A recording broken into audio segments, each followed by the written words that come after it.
चौधरी साहब को जुर्रत तो अपने दादा से मिली, वो भी बड़े दबंग आदमी थे और मुझे फ़ख्र है कि मैं चौधरी एतजाज़ हसन की धरती से हूँ, मैं भी गुजरात से हूँ।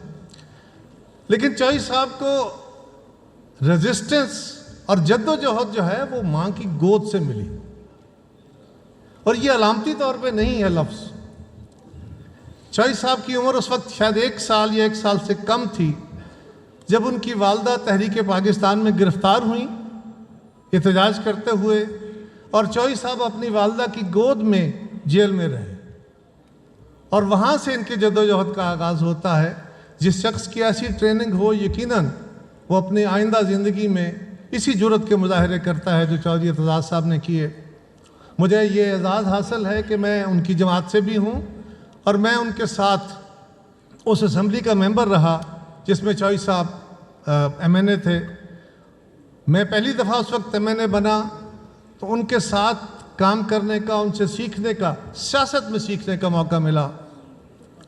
उस वक्त मुल्क में जनरल परवेज़ मुशर्रफ साहब की हुकूमत थी और हम अपोजिशन में थे, और भरपूर रेजिस्टेंस हम भी क्या करते थे, उसके मुजाहरे आज भी देखते हैं।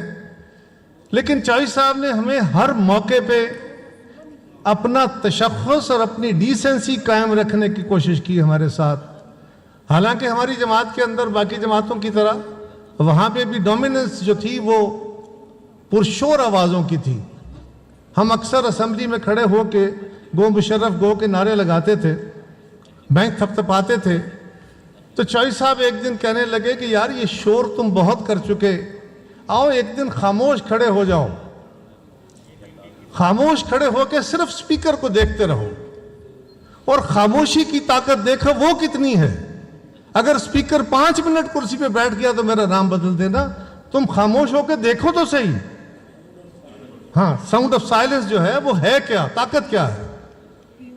और यकीनन हमें इन्होंने एक एक मौके पे ट्रेनिंग दी। एक तरफ ये था कि अपनी डिसेंसी कायम रखना है, और दूसरी तरफ कोई ऐसा मौका नहीं है। मैंने उनके बहुत सारे किस्से सुने हैं, तस्वीरें देखी हैं, बातें सुनी हैं, लेकिन कई मौके पे मुझे ये हासिल है एजाज़ कि मैं भी इनके साथ था।